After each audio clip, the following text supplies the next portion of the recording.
commutes first thing here. Elsewhere, cloudy across England, Wales into Northern Ireland. Some patchy rain and gusty winds here too.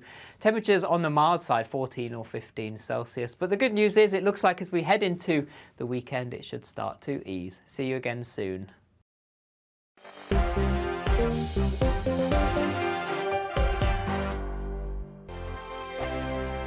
Here on GB News Live, we'll be keeping you in the picture, finding out what's happening across the country and finding out why it matters to you. We'll have the facts fast with our team of reporters and specialist correspondents. Wherever it's happening, we'll be there from 12 noon on TV, radio and online. GB News, the People's Channel, Britain's news channel. I'm Andrew Doyle. Join me at 7 o'clock every Sunday night for Free Speech Nation, the show where I tackle the week's biggest stories in politics and current affairs with the help of my two comedian panellists and a variety of special guests. Free Speech Nation, Sunday nights from 7 on GB News, the People's Channel, Britain's news channel.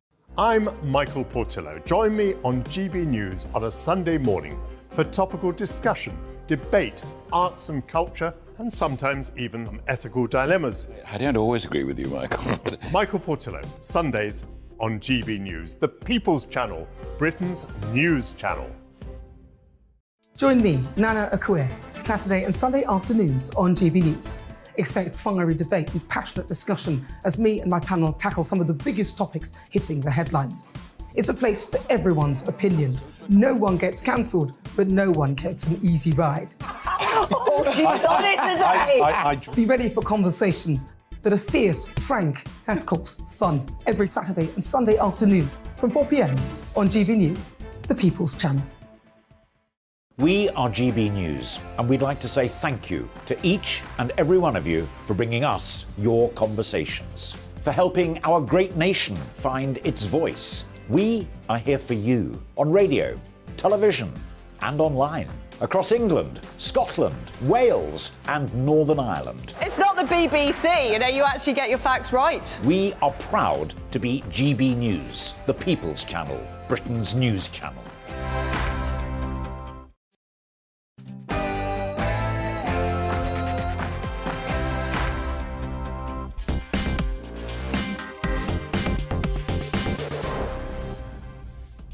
The sun has been shining. It's been a great day for Keir Starmer as Nicola Sturgeon resigns as First Minister for Scotland. What does that mean for Scottish separation? We'll debate that. We'll look at Chinese surveillance embedded deeply within our police force. How worried should we be? Inflation, the forthcoming budget in a month's time. We'll do that in detail. And Charlie Lambden, housing expert, joins me on Talking Pints with what he says is a policy that could win either party the next general election on housing. We're all ears, but before that, let's get the news with Polly Middlehurst.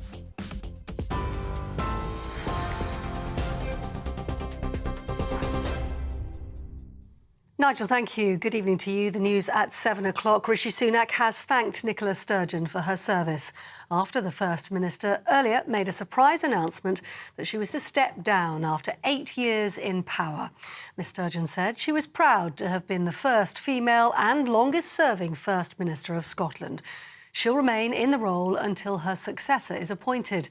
Ms Sturgeon acknowledged that the move might seem sudden, but denied it was due to short-term pressures and said she'd been wrestling with the idea for weeks. To those who do feel shocked, disappointed, perhaps even a bit angry with me, please know that while hard, and be in no doubt, this is really hard for me, my decision comes from a place of duty and of love. Tough love, perhaps, but love nevertheless for my party and above all for the country. Lancashire police say missing mother of two Nicola Bulley had a history of significant issues with alcohol, which was brought on by her ongoing struggles with menopause. Detectives say the 45-year-old was listed as a high-risk missing person due to a number of specific vulnerabilities. Officers have previously attended her property on the 10th of January over concern for welfare. No one was arrested in relation to that incident, but the investigation is still ongoing. Miss Bulley has now been missing for 19 days. The former Labour leader Jeremy Corbyn says Sir Keir Starmer barring him from standing as a Labour candidate at the next election is a flagrant attack on democracy. He also said it's a divisive distraction from the overriding goal to defeat the Conservative Party. The Labour leader had earlier apologised for the party's handling of anti-Semitism under his predecessor. And the Equality and Human Rights Commission announced it'll end its monitoring of the party 2 years after finding it responsible for unlawful harassment and discrimination. The Chancellor, Jeremy Hunt, says the fight to reduce inflation is far from over, despite the rate decreasing for a third consecutive month. Data from the Office for National Statistics show the Consumer Price Index fell to 10.1% in January. That's down from 10.5% in December. The drop was largely due to the price of fuel and transport slowing down. And the government's announced it's going to donate another £25 million towards relief in earthquake-hit Turkey and Syria. Some of the funds will provide tents and blankets for families who are now homeless and living in freezing temperatures. It now brings the UK's total financial support to almost £43 million. You're up to date on TV, online and DAB+ radio. You're with GB News, the People's Channel, where now it's time for Farage.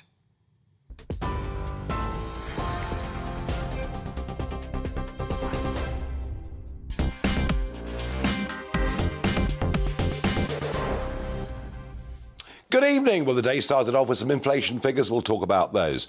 Keir Starmer doing a press conference looking, to be fair, quite statesmanlike, saying Corbyn is out. He will not be a Labour candidate. And that was going to be the big story of the day until rumours went around that Nicola Sturgeon was about to resign as the First Minister in Scotland. Indeed, just after 11 o'clock, she gave her press conference. Interesting that she said I, me or my 153 times, but only mentioned Scotland 11 times. That, to me, was quite telling. But she's done. She's gone. She pushed it too far. Her trans intransigence, in the end, is what did for her. Yes, quite extraordinary. She wanted 16-year-olds without any medical consultation to be able to change their gender. And then it all happened, didn't it? A male double rapist turns up in court wearing a wig and is due to be sent to a women's prison.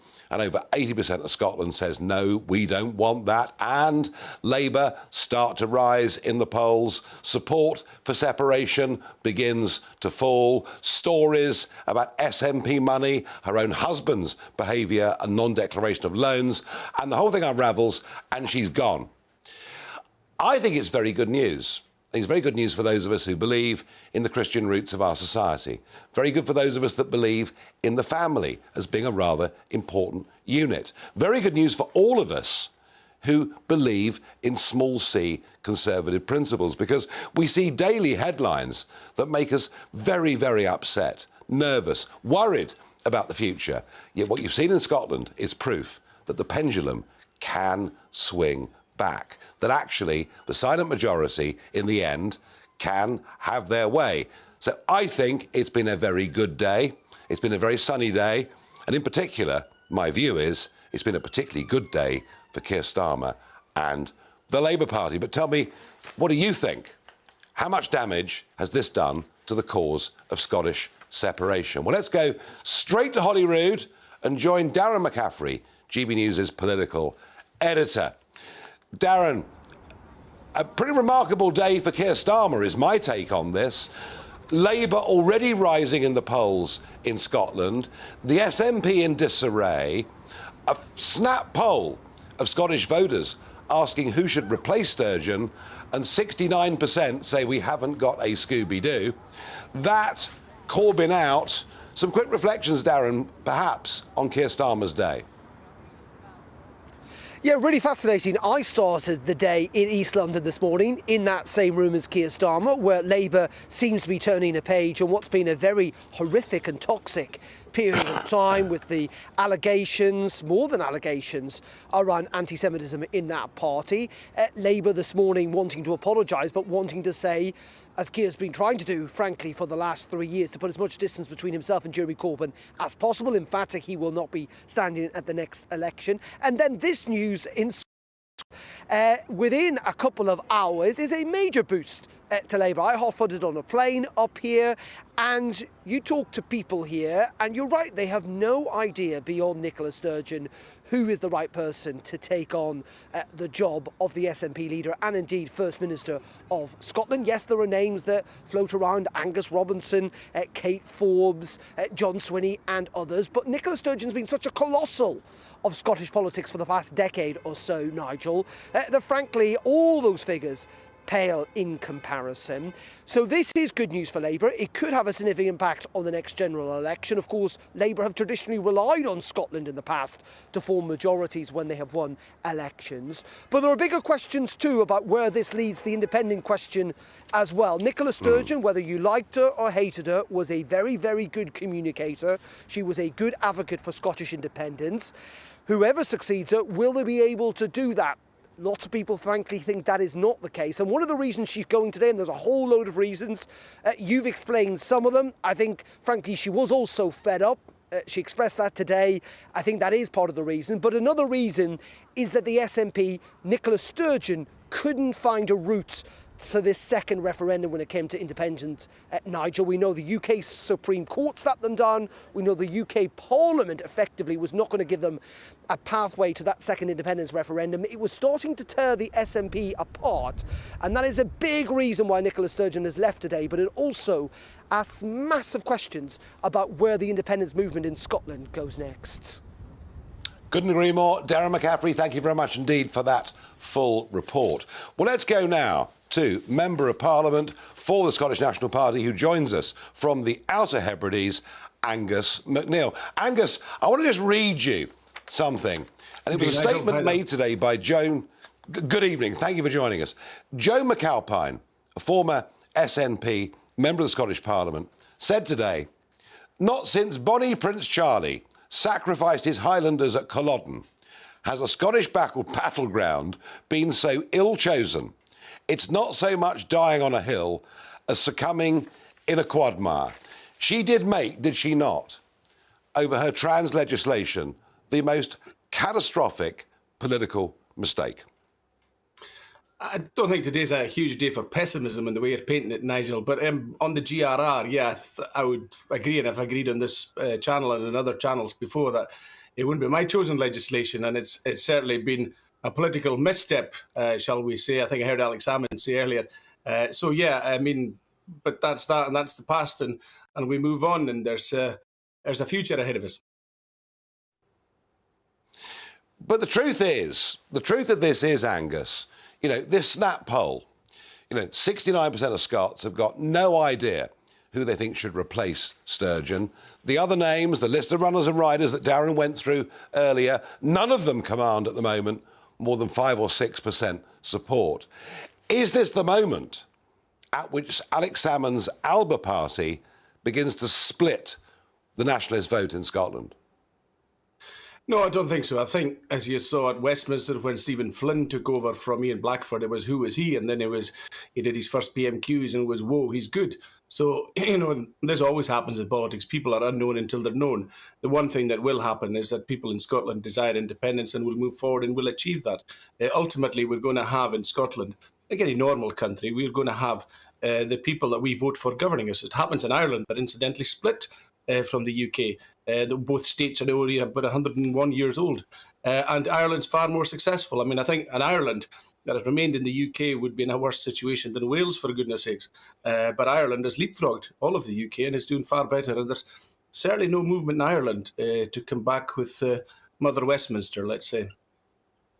Well, no, and I mean, Ireland, of course, have been incredibly sensible with their corporation tax rate, and they've become competitive.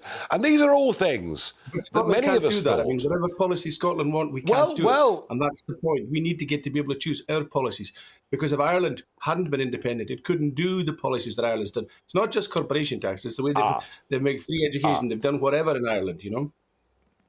But I will not use the word independence when it comes to your campaign, because you want to be, you know, you want to leave the United Kingdom. You want to be part of the European Union, and that would limit what you could do in many economic areas, wouldn't it? Right. So are you saying that Ireland, Denmark, Portugal, Spain, all members of the United Nations are not independent, Nigel? Come on. They are not independent. No, they are not independent. No, of course they're not. They're governed by foreign courts. Most of the legislation is made in Brussels. I mean, doesn't this get to the heart of it? That I quite understand the logic of Scottish people saying, we want to be independent. But you cannot be independent and be a member of the European Union.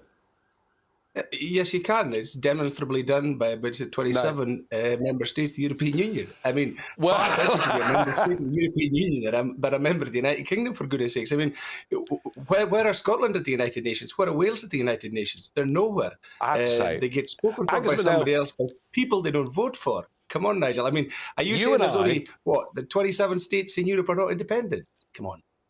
They are not independent in any way at all. No, and that's you and I will disagree on this. However, let's return to the central point. And I've had this bone of contention for all these years, and I insist and believe that I'm right, and you disagree, and that's fine. This is GB News. We debate these things. Yeah. Absolutely. And thank you for coming on and making those points. Final thought, Angus, if I may. Okay. After all her years, all her incredible electoral success, and there's no denying that, and being in that prominent role for the last 8 years, ultimately, her leadership in the last few weeks has done the cause of separation considerable damage. Would you agree? Well, I think when you see the sweep of the polls in the last few months, and it's up for independence, you're right. There's been a blip in the last few weeks, but blips are exactly by the very nature of what they're called, a blip.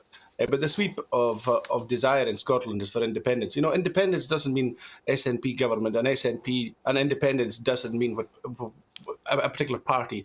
It means you control it. And I'm sure at times when you've disagreed with whichever UK government has been in place, Nigel, you haven't suddenly thought, you know what, we'd be better off governed by Paris, Berlin or Brussels, heaven forfend.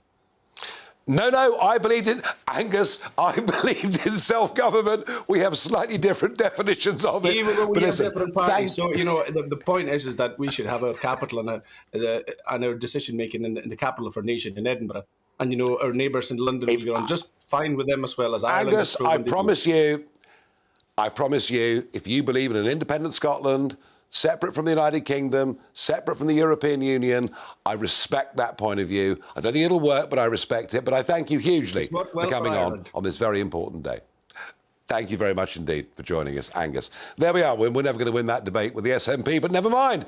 Let's go to John McClellan, former editor of the Scotsman newspaper, who joins me down the line. John, good evening. Thank you very much indeed for joining me. Now, this should be, I would have thought, a big day for the Scottish Conservative Party, and yet, actually, isn't it Starmer that could benefit from a big fall in SNP support? Well, I think there are obvious advantages for the Labour Party in Nicola Sturgeon's departure. I don't think there's any doubt about that. But I think the big question that has been answered today is the future of the union. And I don't think there's any question that the cause of independence has been set back immeasurably by Nicola Sturgeon's departure. And I think that it was the inability to progress the independence cause that lies at the heart of her decision. And I think that was pretty clear from the press conference today, that it's the division within the SNP that is her big problem. And that this special conference coming up next month, which was probably going to reverse her plans to try and mould the next general election into a de facto referendum, that's where the wheels really came off for her, because that simply wasn't going to work. And I think that she's basically got out when she's ahead, that she still has a reputation as a winning politician intact, and that what was coming down the tracks was an ignominious U-turn or defeat. And had they gone into the next general election on this de facto referendum ticket, she would have lost that and set back independence for a genuine generation, not the one that we've just had of about 8 years or so. Well, John, as I say, I will not use the word independence. Being part of the EU doesn't mean that. However, I agree with you that the union has finished up the end of the day much stronger than it started it. I certainly agree with that. I think it's been a very, very good day for Keir Starmer. And it's worth remembering, Labour have never had a majority in the House of Commons without a majority of Scottish seats. Historically, that's quite an important fact. Final thought, please, John, if I may. Can the Scottish Conservative Party rally and start to win more seats at the next election? Yes, it can. I think that in particular, the issues that the SNP's created for itself over oil and gas, over foods, over the recycling policies, as well as GRR, has set the SNP's face against a sensible majority. And the Conservative Party should be in a position to take advantage of that. Be very interesting, John. Thank you for joining us. Thank you to all of our guests tonight for joining us, giving us a range of views. All I will say about Nicola Sturgeon is, effective though she may well have been as a politician, I've met political leaders and national leaders and presidents and popes and Dalai Lamas and goodness knows what.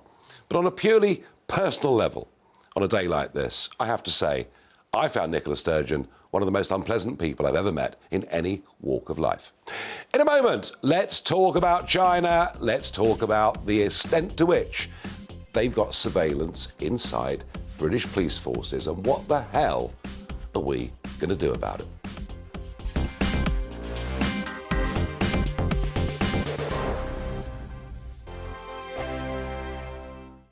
It's all about family, being in people's living rooms, all the interaction and getting to know who our viewers and listeners are. When I was young, my dad used to say, Nana, stop arguing. I wanted an outlet that would enable me to give my opinion.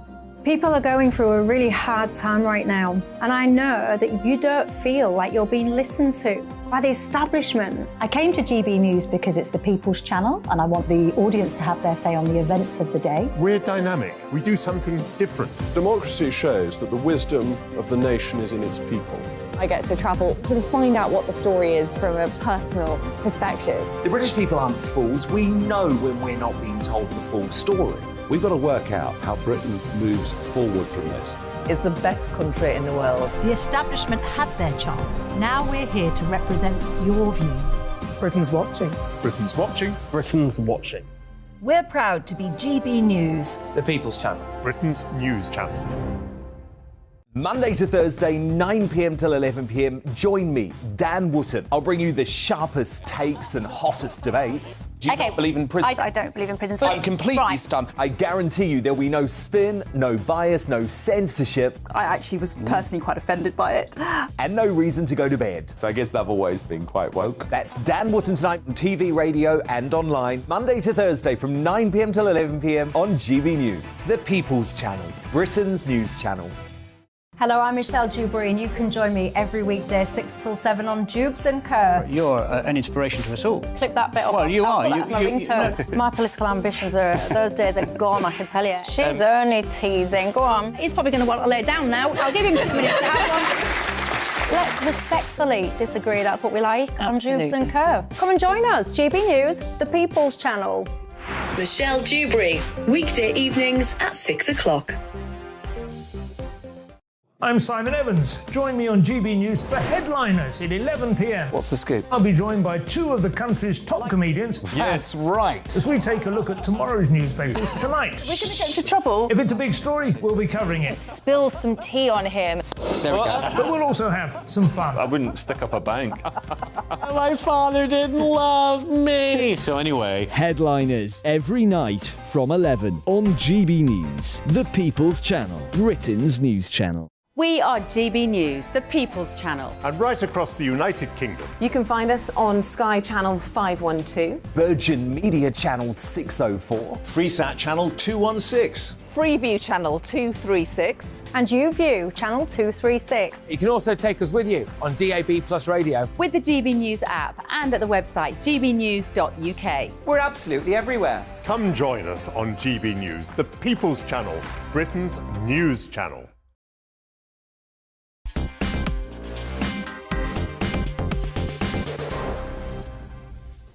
So how much damage has been done to the cause of Scottish separation? Well, some of your thoughts coming in. Mark says, very interesting dynamic now. Sturgeon was demanding a UK election when Liz Truss resigned. Does that mean that the seats of the 59 Scottish should come up for re-election? I suspect the usual change of perspective will mean no.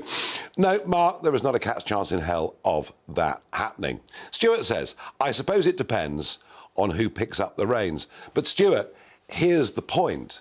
There is nobody in the SNP in Scotland outside of Sturgeon, Salmond. Yes, you know, Swinney had a go a few years ago, it didn't work. There is no other figure in the SNP with real national profile in Scotland. And it's one of the old stories with sports teams and companies and businesses and parties. You always have to prepare for succession.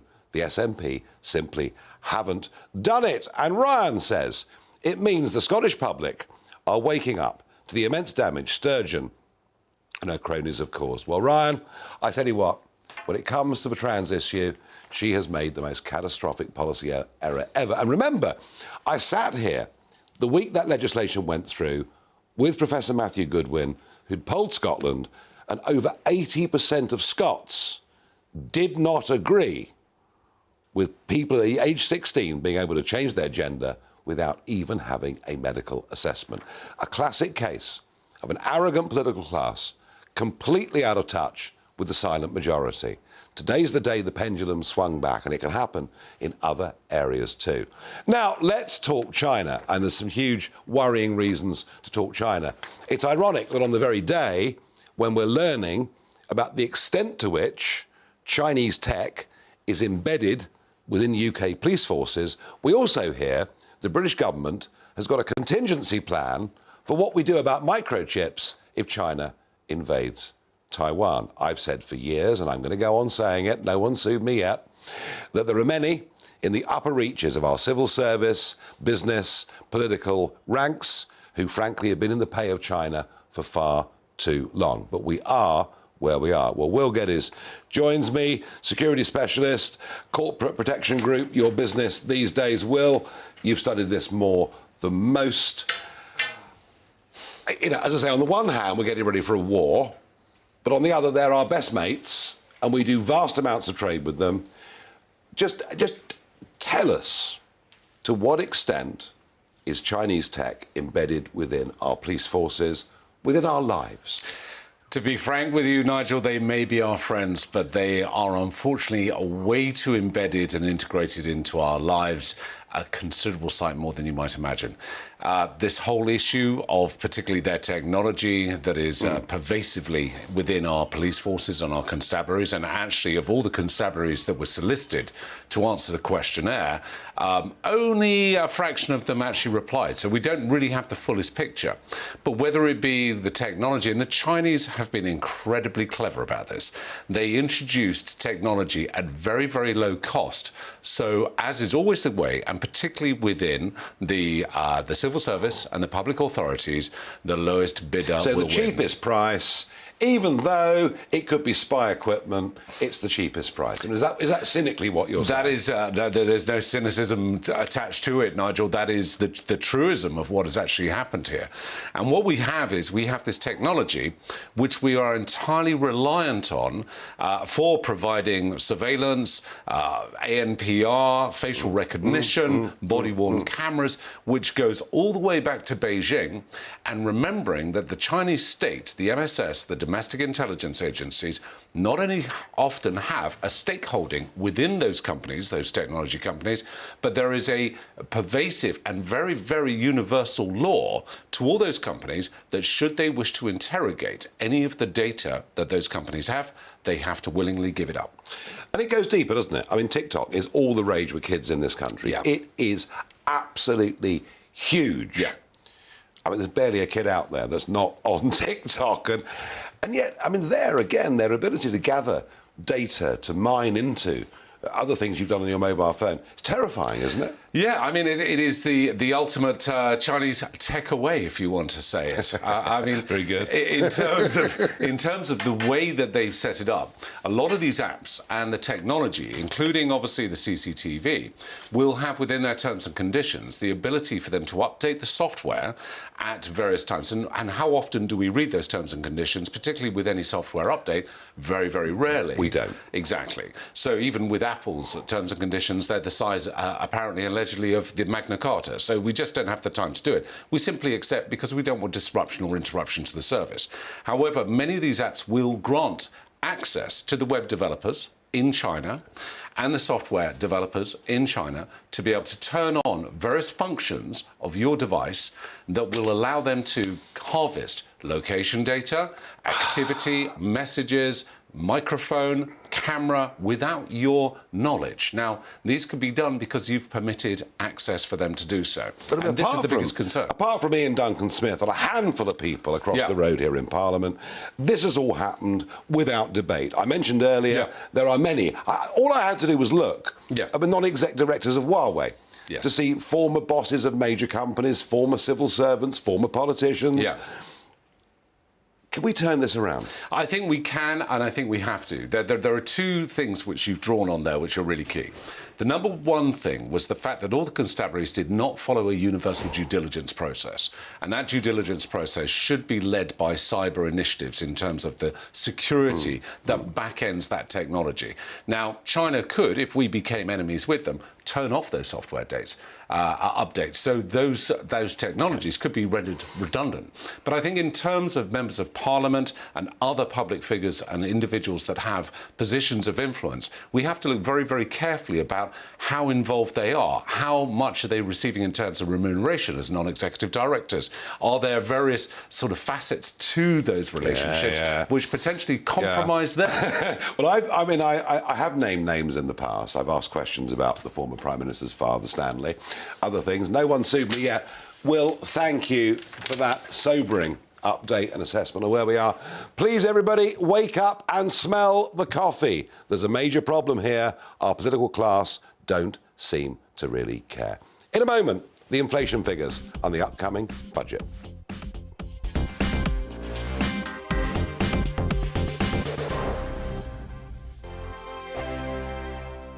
We are GB News, and we'd like to say thank you to each and every one of you for bringing us your conversations, for helping our great nation find its voice. We are here for you on radio, television, and online, across England, Scotland, Wales, and Northern Ireland. It's not the BBC, you actually get your facts right. We are proud to be GB News, the People's Channel, Britain's news channel.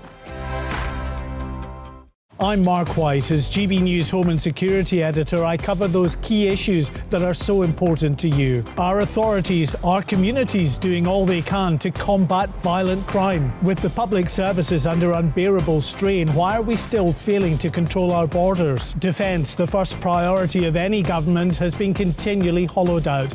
Can we trust our politicians to protect the armed forces? Join me, Mark White, on GB News.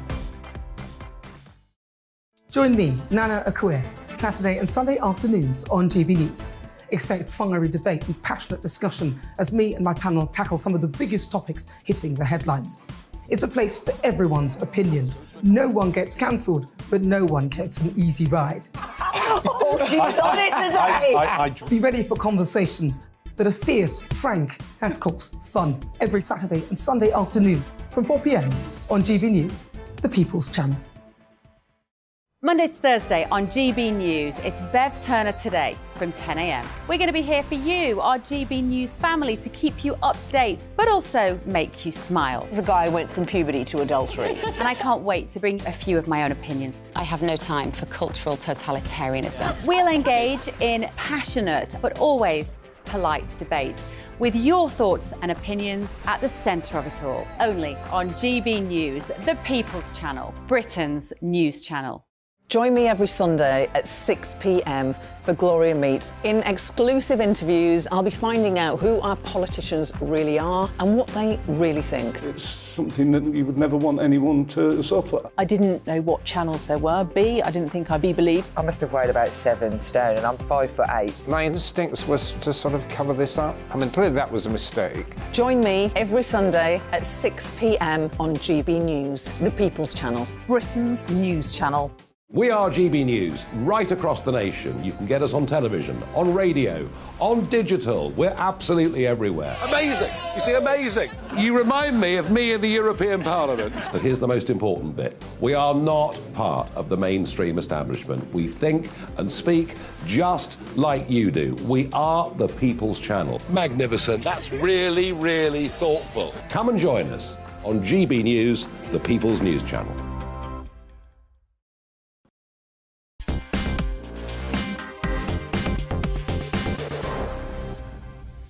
And a comment on Nicola Sturgeon that's come straight from Mar-a-Lago and the 45th President of the USA, Donald Trump. He says, good riddance to failed woke extremist Nicola Sturgeon of Scotland. This crazed leftist symbolises everything wrong with identity politics. Yes, Donald, I'm with you all the way on that one. Now, Liam Halligan, GB News' economics editor, joins me. The inflation figures today kind of got a little bit blown away by the Sturgeon resignation. Inflation came in, CPI measure of inflation came in at 10.1%. I thought Rishi was going to halve inflation.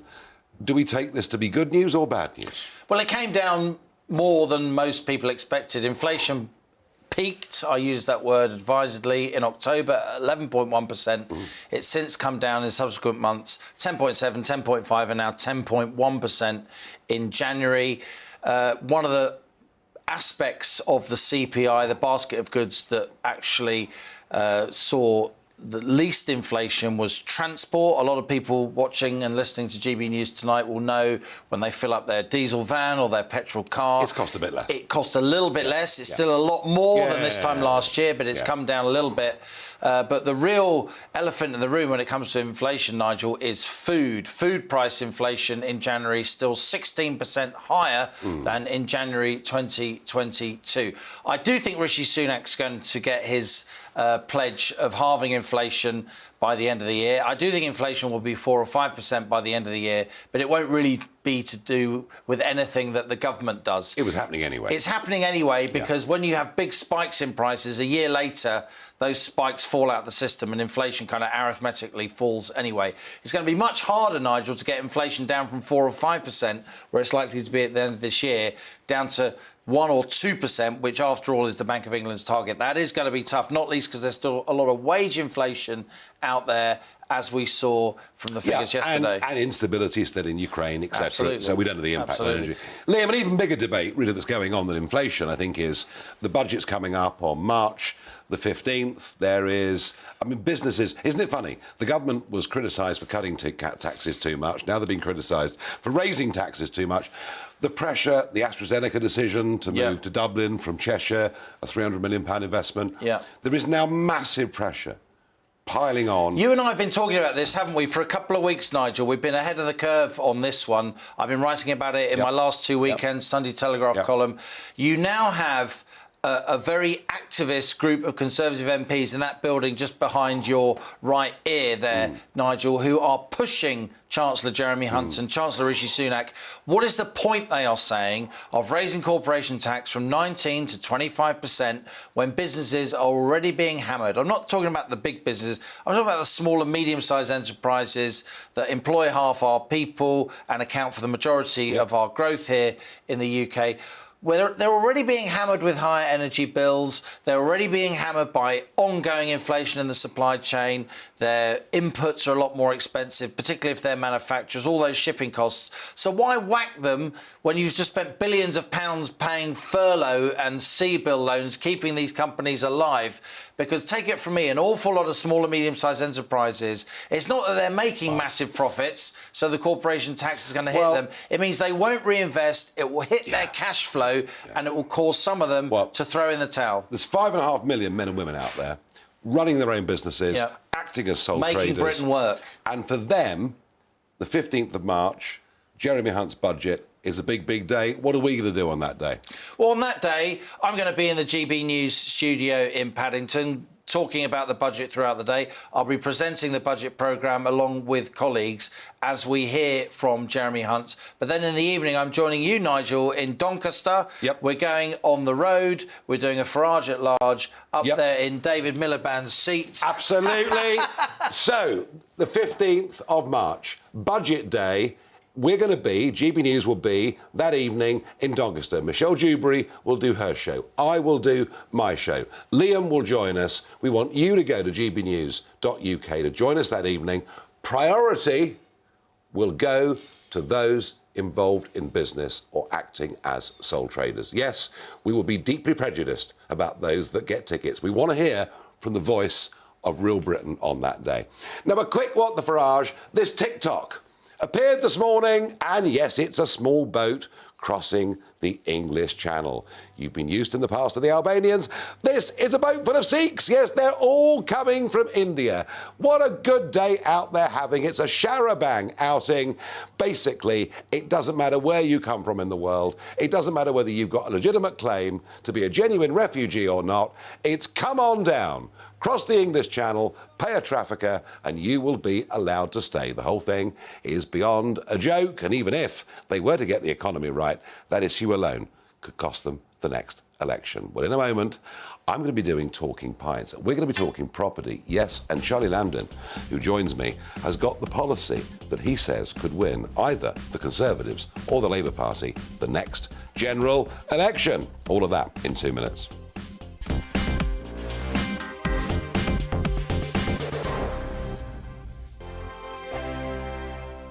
First and foremost, I'm a GB News fan, and I was before I was working here. Just love the fact that we're asking the questions that a lot of establishment media won't ask. With a bit of a twist, we not only want to inform you, but we want to keep you entertained. It's worth the drive because you get in and the team's all ready and waiting, they're itching to go, and it's a proper little family. GB News is the People's Channel. It's the audience that makes the programme sing. We're giving our viewers and our listeners a voice. I see the thousands of your letters, tweets, emails, you name it, coming in. Britain is broken.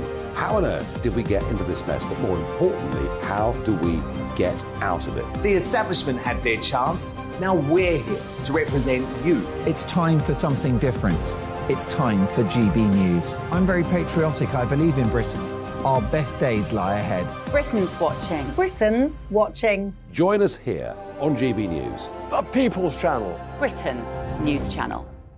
Hi, Andrew Pierce here. Join me every Friday lunchtime for a proper no-nonsense debrief of the week's events. With special guests in the studio and the GB News team on the ground, I'll be getting you up to date with news, some intelligent discussion, and my own sharp take. The weekend starts here with me every Friday lunchtime on GB News, the People's Channel, Britain's news channel. I'm Michael Portillo. Join me on GB News on a Sunday morning for topical discussion, debate, arts and culture, and sometimes even ethical dilemmas. I don't always agree with you, Michael. Michael Portillo, Sundays on GB News, the People's Channel, Britain's news channel. I'm Andrew Doyle. Join me at 7 o'clock every Sunday night for Free Speech Nation, the show where I tackle the week's biggest stories in politics and current affairs with the help of my two comedian panellists and a variety of special guests. Free Speech Nation, Sunday nights from 7 on GB News, the People's Channel, Britain's news channel. Here on GB News Live, we'll be keeping you in the picture, finding out what's happening across the country and finding out why it matters to you. We'll have the facts fast with our team of reporters and specialist correspondents. Wherever it's happening, we'll be there from 12 noon on TV, radio and online. GB News, the People's Channel, Britain's news channel. Join me, Patrick Christie's, Monday to Friday, 3 till 6. We tackle the day's news agenda like you've never seen before. It's high tempo, high octane, the most controversial topics, and the best guests. You will not be able to take your eyes and ears off it. I'm not afraid to ask the questions that you really want answered. 3 till 6 p.m, Monday to Friday on GB News, the People's Channel, Britain's news channel. Join me, Lawrence Fox, on GB News. Frank, fun, fearless, and sometimes serious. Much as I love a Friday night punch-up, what I really want is a battle of ideas. I want to look at things differently. I want to hear different voices and engage with your unique experiences. Every Friday at 7 p.m. on GB News.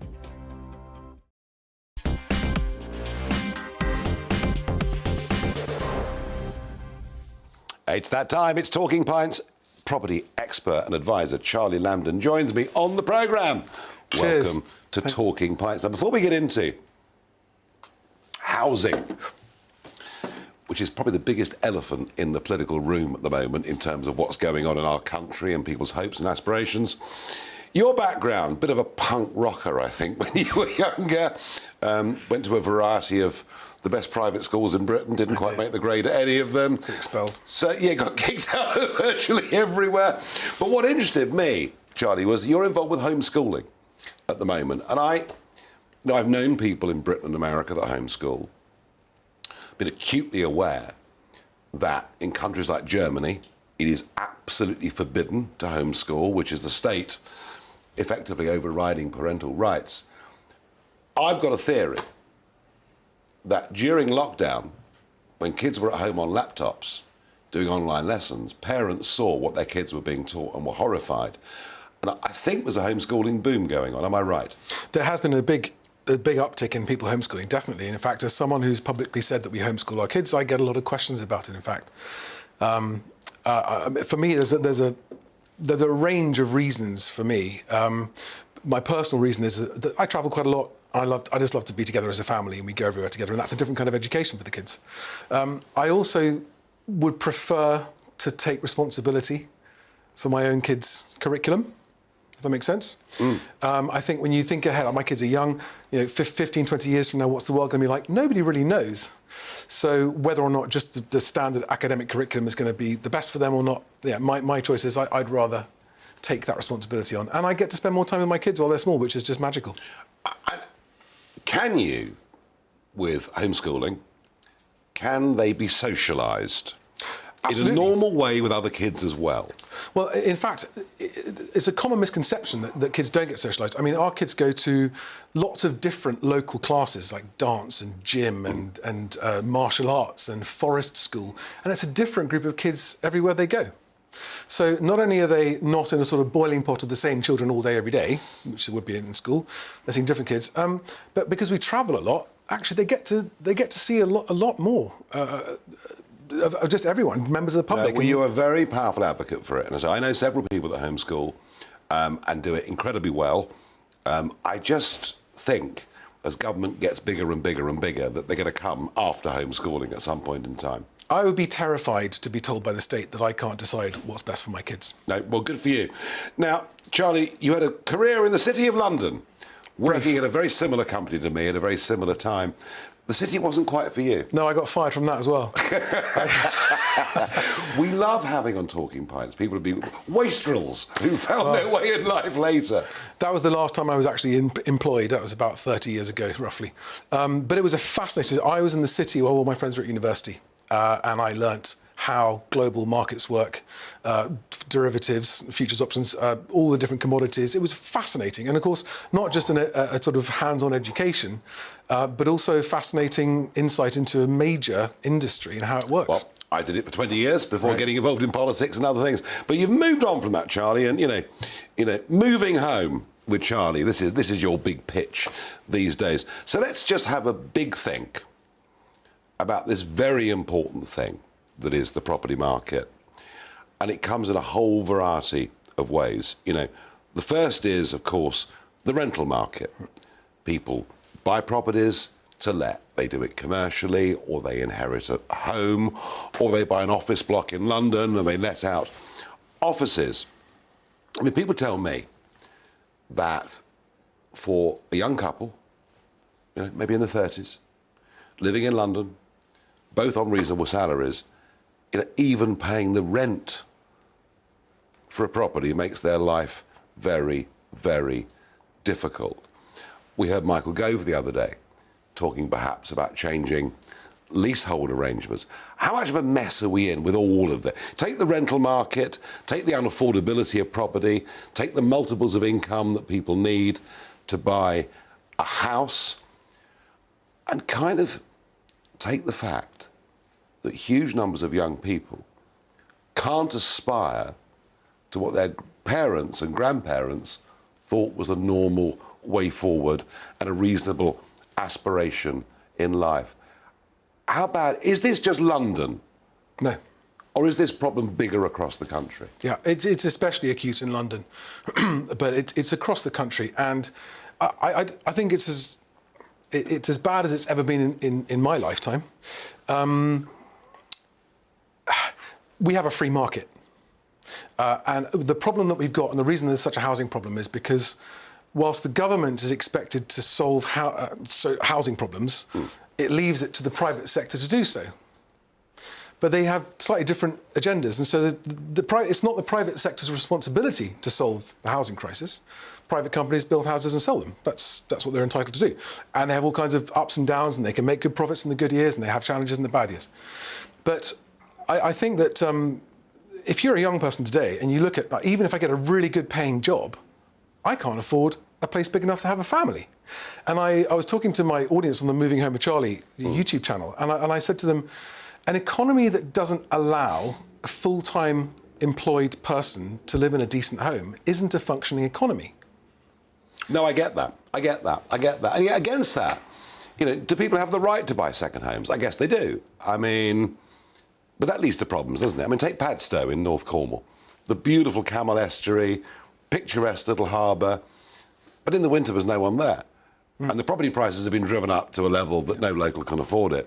I mean, that is the free market in operation, but it's difficult to intervene in that, isn't it? It's a horrible catch-22 for that example, because, of course, on the one hand, in the winter months, it's a bit of a ghost town. Yeah, literally. And there's not much community and there's not much work. But, of course, tourism is a huge part of their economy. I know. So it's a real catch-22. Yeah, I mean, wherever we look at this issue, we find complexity, and it's one of the reasons why we've seen U-turn after U-turn in that building behind us over the last couple of months. British population has risen by 8 million since the year 2000, and I've talked a lot about open-door immigration and the pressures that's put. But either way, we are now where we are. Neither party seems to know what to do. We keep hearing of housing targets of up to 300,000 new builds every year. We never seem to reach more than a couple of 100,000. This year's going to be below that, I think. A whole raft of environmental requirements that builders are struggling to meet. So what is the big Charlie Lambden idea? What's the big idea that can help to begin to solve this crisis? Because it is a major crisis. It is a major crisis. It is a, it's very, very difficult for any, especially low middle income parents, to be able to say to their kids, you've got a great future ahead of you if you just put your head down and work hard. Because they'll say, well, show me an example of that. And save. And what's the point of saving if it's beyond... Yeah. And how can you save, actually, with the cost of living as it is? For many people, it's almost impossible to save. Yeah. So my idea, given the fact that we've got two very big problems, the housing problem, that's been a housing problem for a long time, it's getting worse and worse. We're now facing severe economic problems. GDP is made up, over 20% of GDP is made up out of housing. We're looking at, in my opinion, peak to trough house price falls of 35% over, I think, roughly 3 years. So even though there's a shortage of stock because of rising interest rates and declining economics, a fall is coming. A fall has begun. There's a 6 to 9 month delay in the figures that we're getting from the land registry because of time. So with that fall, this is creating real problems for the government, for the economy, for jobs. We're already seeing an uptick in unemployment, an increase in redundancies. We're seeing job vacancies starting to fall. We've got reports out that a quarter of all households, 7 million households, can't pay their energy bills. People's disposable income has been eviscerated by the cost of living crisis. But cheaper houses make it a bit easier to buy property, despite all that. Well, whether you're buying or renting, I mean, most young people just aspire to be able to have a home that they can afford to rent, let alone buy. So how do we satisfy that? Well, I have spent a lot of time racking my brains over this, and the government seems to borrow lots of money for all kinds of things. And if the government were to borrow money to build rentable housing stock for low to middle income people, which it kept and owned and made as affordable rental accommodation for people who are in full-time employment or not, whatever, they would create competition for the private sector.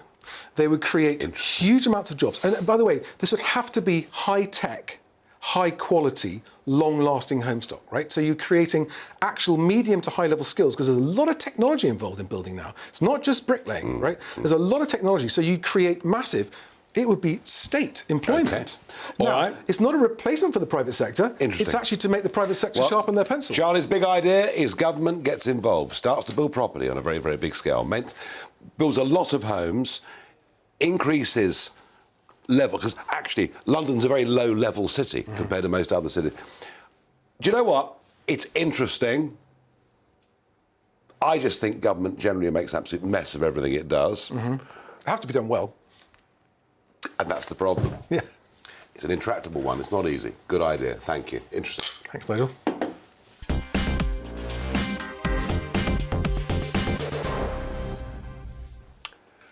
OK, we've got a couple of minutes left. It's time for Barrage the Farage. I've no idea what you send in every day, so let's give it a go.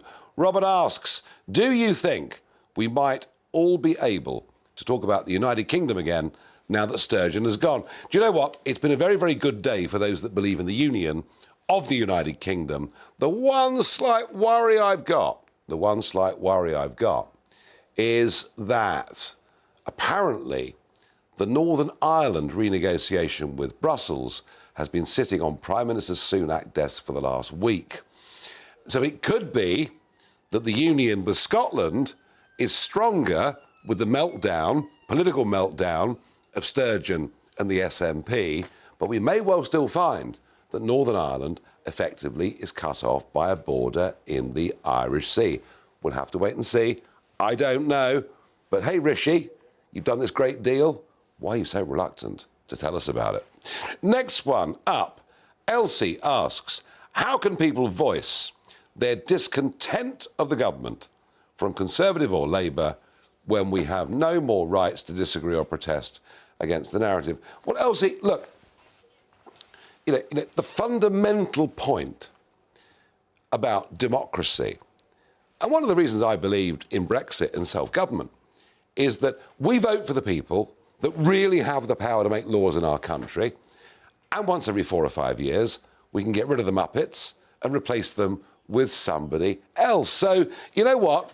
In a democracy, you get the chance to replace people who can change the laws. My objection to the European model was we couldn't change any European laws.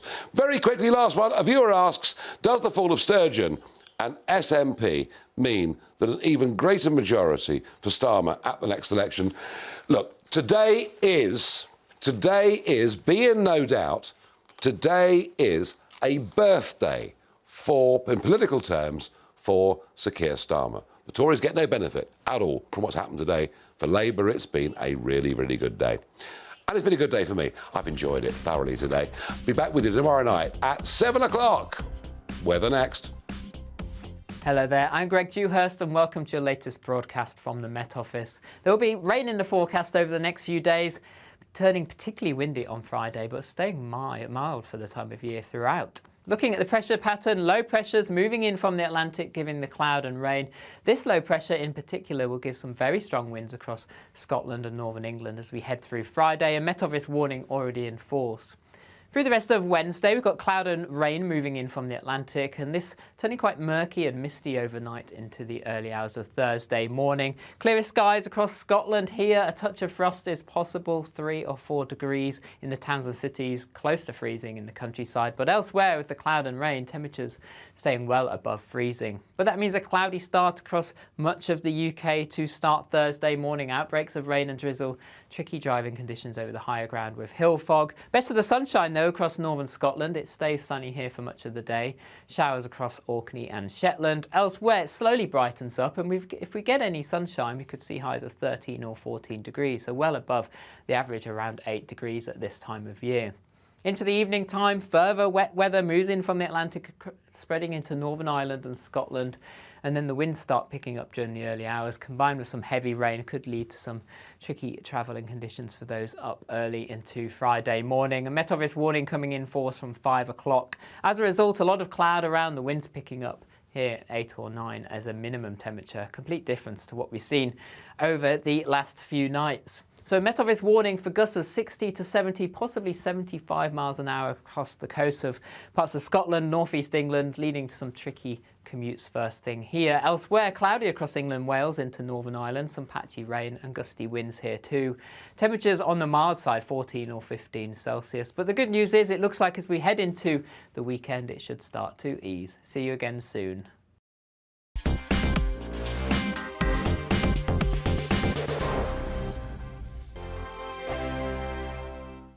It's all about family, being in people's living rooms, all the interaction and getting to know who our viewers and listeners are. When I was young, my dad used to say, no, stop arguing. I wanted an outlet that would enable me to give my opinion.